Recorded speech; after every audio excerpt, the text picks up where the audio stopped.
اللهم صل على سيدنا محمد. السلام علیکم ورحمۃ اللہ وبرکاتہ. سیرت النبی صلی اللہ علیہ وسلم کی سلسلہ وار پیشکش رحمت عالم صلی اللہ علیہ وسلم کی 19ویں قسم میں آپ کا استقبال ہے. ناظرین، 16ویں قسم میں ہم نے جانا تھا کہ وحی کا کب آغاز ہوا اور اس کا اثر آپ صلی اللہ علیہ وسلم کی ذات اقدس پر کس طرح پڑا تھا. آج کی اس قسم میں جاننے کی کوشش کرتے ہیں کہ نبی کریم صلی اللہ علیہ وسلم نے دعوت دین کا آغاز کس طرح کیا. پہلے وحی کے نازل ہونے کے بعد ایک وقفے تک آپ صلی اللہ علیہ وسلم پر وحی کا نزول نہیں ہوا تھا، جس کا آپ کو انتظار سا رہتا تھا کہ دوبارہ وحی کب آئے گی. آپ صلی اللہ علیہ وسلم اپنی ان کیفیات اور دل کے اندر موجزن جذبات کو ان الفاظ میں بیان فرماتے ہیں، جس کی ترجمانی یوں ہے: ایک روز میں چلا جا رہا تھا کہ اچانک میں نے آسمان کی طرف ایک آواز سنی اور میں نے اپنا سر آسمان کی طرف اٹھایا. کیا دیکھتا ہوں کہ فرشتہ جو میرے پاس غار حرا میں آیا تھا وہ آسمان و زمین کے بیچ میں ایک کرسی پر بیٹھا ہوا ہے. میں اس سے ڈر گیا اور گھر آنے پر میں نے پھر کمبل اوڑھنے کی خواہش ظاہر کی. اسی حال میں اللہ تعالیٰ کی طرف سے سورہ مدثر کی یہ آیات نازل ہوئی: یا ایھا المدثر قم فانذر وربک فکبر وثیابک فطہر والرجز فہجر. اے لحاف اوڑھ کر لیٹنے والے، کھڑا ہو جا اور آگاہ کر دے، اور اپنے رب ہی کی بڑائیاں بیان کر، اور اپنے کپڑوں کو پاک صاف رکھ اور گندگی سے دور رہ. اس وحی کے بعد پھر مسلسل وحی کا سلسلہ قائم ہوا اور وحی آنے لگی.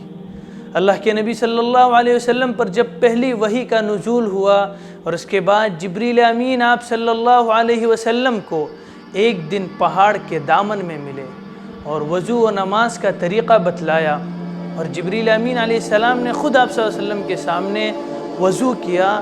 پھر آپ صلی اللہ علیہ وسلم نے بھی وضو فرمایا. وضو کے بعد دونوں نے مل کر نماز پڑھی. جبریل امین نے نماز پڑھائی. نزول وحی کے بعد سے ہی آپ صلی اللہ علیہ وسلم نے اسلام کی دعوت و تبلیغ کا کام شروع کر دیا. آپ صلی اللہ علیہ وسلم کے دعوت دینے کے بعد سب سے پہلے حضرت ختیجہ رضی اللہ عنہا نے اسلام قبول کیا. چچزاد بھائی حضرت علی نے لبیک کہا اور آزاد کردہ غلام حضرت زید بن حارثہ بھی اسلام لائے. دوستوں میں آپ صلی اللہ علیہ وسلم کے خاص دوست حضرت ابوبکر صدیق رضی اللہ عنہ اسلام لے آئے. یہ وہ شروع میں اسلام قبول کرنے والے احباب تھے جن کے سامنے آپ صلی اللہ علیہ وسلم کی 40 سالہ زندگی تھی. وہ آپ کی حرکات و سکنات سے واقف تھے، اس لیے ان کا ایمان لانا نبی کریم صلی اللہ علیہ وسلم کی اعلیٰ صداقت اور راست بازی کی روشن دلیل تھی. اس کے چند روز بعد حضرت بلال رضی اللہ عنہ، حضرت عمرو بن عبسہ، حضرت خالد بن سعید رضی اللہ عنہم مسلمان ہوئے. حضرت ابوبکر رضی اللہ عنہ چونکہ بڑے مالدار تھے، تجارت کیا کرتے تھے، مکے میں کپڑے بیچا کرتے تھے، ان کی ایک دکان تھی، لوگوں سے ان کا بہت میل ملاپ تھا اور ان کے کاروباری تعلقات بھی وسیع تھے. لہٰذا آپ نے اسلام لانے کے بعد لوگوں کو اسلام کی دعوت دینی شروع کر دی، اور آپ کی کوشش کے نتیجے میں حضرت عثمان غنی، حضرت زبیر بن عوام، عبد الرحمن بن عوف، حضرت طلحہ، حضرت سعد بن ابی وقاص رضی اللہ عنہم مسلمان ہوئے. ان کے بعد پھر حضرت ابو عبیدہ بن جراح، جن کا لقب بعد میں امین الہمہ ہوا، عبد الاسد بن بلال، حضرت عثمان بن مظعون، حضرت عامر بن فہیرہ، حضرت ابو حذیفہ بن عتبہ، صائب بن عثمان بن مظعون، عامر بن فہیرہ، حضرت ابو حذیفہ بن عتبہ اور ارقم وغیرہم رضی اللہ عنہم مسلمان ہوئے. عورتوں میں ام المؤمنین حضرت ختیجہ رضی اللہ عنہا کے بعد نبی اکرم صلی اللہ علیہ وسلم کے چچا عباس کی بیوی ام الفضل اسماء بنت عمیس، اسماء بنت ابوبکر اور فاطمہ ہمشیرہ حضرت عمر فاروق رضی اللہ عنہ نے اسلام قبول کیا. یہ اسلام کے وہ ابتدائی ایام تھے جن دنوں مسلمان پہاڑ کی گھاٹی میں چھپ چھپ کر نماز پڑھا کرتے تھے. نماز 2 وقت کی پڑھی جاتی تھی، ایک طلوع شمس کے وقت اور دوسری نماز غروب شمس سے پہلے، اور یہ نمازیں حضرت ابراہیم علیہ السلام کی تعلیمات کے مطابق پڑھی جاتی تھی. جس میں قبلہ بیت المقدس کی طرف تھا۔ ایک دفعہ آپ صلی اللہ علیہ وسلم حضرت علی کے ساتھ کسی درے میں نماز پڑھ رہے تھے، اتفاق سے آپ صلی اللہ علیہ وسلم کے چچا ابو طالب آ نکلے۔ ان کو اس جدید طرز عبادت پر تعجب ہوا، کھڑے ہو گئے اور بغور دیکھتے رہے۔ نماز کے بعد پوچھا، یہ کون سا دین ہے؟ آپ صلی اللہ علیہ وسلم نے فرمایا کہ ہمارے دادا ابراہیم علیہ السلام کا یہی دین تھا۔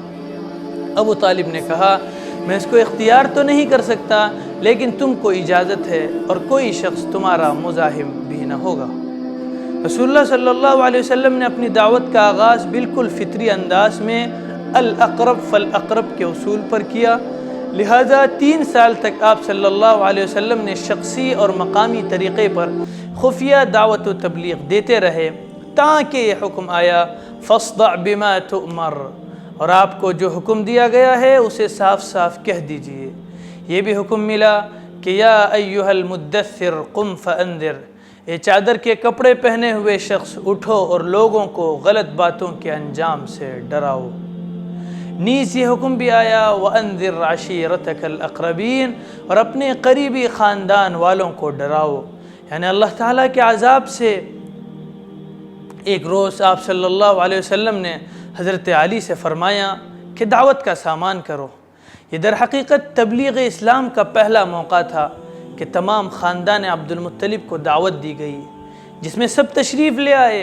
حضرت صلی اللہ علیہ وسلم نے کھانے کے بعد کھڑے ہو کر فرمایا کہ میں وہ چیز لے کر آیا ہوں جو دین و دنیا دونوں کی کفیل ہے، اس بارے گراں کے اٹھانے میں کون میرا ساتھ دے گا؟ تمام مجلس میں سناٹا تھا، کسی نے جواب نہیں دیا۔ اسی وقت حضرت علی رضی اللہ عنہ نے اٹھ کر کہا، گو مجھ کو آشوب چشم ہے، اگرچہ میری ٹانگیں پتلی ہیں اور گو میں سب سے نوعمر ہوں، پھر بھی اس کے باوجود میں آپ کا ساتھ دوں گا۔ قریش کے لیے یہ ایک انتہائی حیرت انگیز منظر تھا کہ 2 شخص، جن میں سے ایک 13 سال کا نوجوان ہے، دنیا کی قسمت کا فیصلہ کر رہے ہیں۔ حاضرین کو بے ساختہ ہنسی آ گئی، لیکن آگے چل کر زمانے نے دیکھ لیا کہ ان کا کیا کردار رہا۔ آج کے اس ویڈیو سیریز میں اتنا ہی۔ اگلی قسم میں جانتے ہیں کہ نبی کریم صلی اللہ علیہ وسلم نے مکے والوں کو علی الاعلان دعوت کیسی دی، ساتھ ہی یہ بھی جانیں گے کہ مسلمانوں پر اہل مکہ نے کس طرح کا ظلم کیا۔ السلام علیکم ورحمۃ اللہ وبرکاتہ۔ وعلى آل سيدنا شفيعنا محمد